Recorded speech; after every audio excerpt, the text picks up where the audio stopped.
So we've seen a few different types of data validation inside of Excel.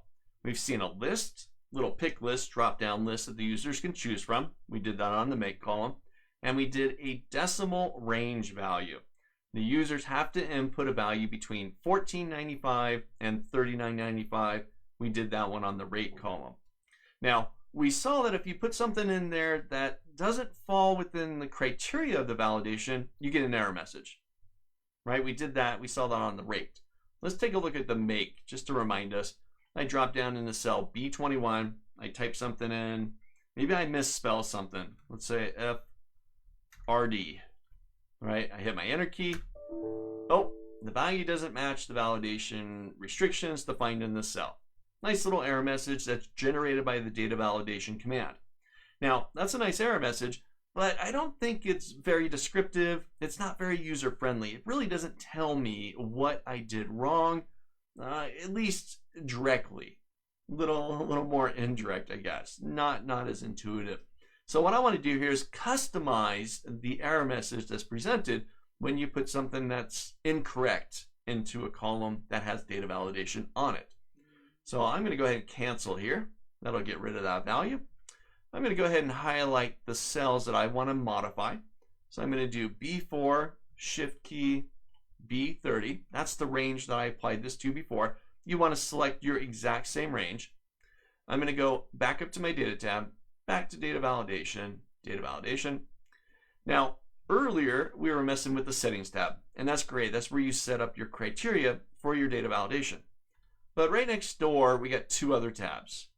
Let's jump over to the third tab, error alerts. I'll give that a click. Now here, we get to customize that error message. And this is pretty neat. You get a little bit more descriptive, a little more user-friendly, right? Let the users know what they need to do in order to fix the issue. So first thing we see here is a little drop down for style. Now this is actually two things that deals with the data validation box that opens up on your screen. One, it's an icon.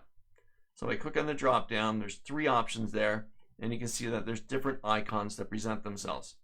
But it's not only an icon, it's also the buttons that the user can click on once they get the error. You'll recall that default, it was a stop, it was a little X, and they got a retry and a cancel button. They had to put something in there that was valid. They couldn't say, no, you know what, I want that value, please continue. It was either retry or cancel, that was it. Now the other options here, you get a warning. Take a look at this.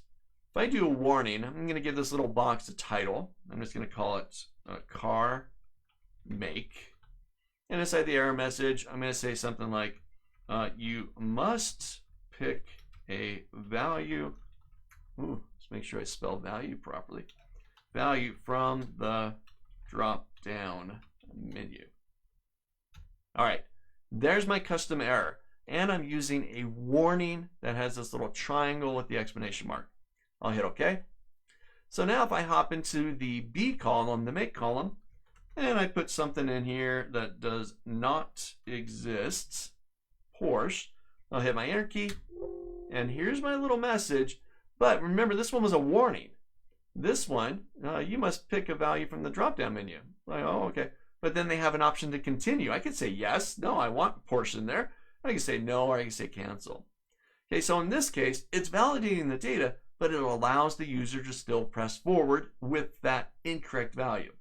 I'm going to cancel out of here. I'm going to re-highlight those values again, B4 to B30, back to data validation, and I'm going to change it. I'm going to do a stop. They have to pick something from the drop-down, nothing else. I don't want anything else in this list. So I hit OK, and I put something else in here. Let's say Honda, hit my enter key, and hey, you must pick a value from the drop-down menu. All right, you got retry and cancel. They have to pick a valid value. Okay? So try this out, customizing the error message.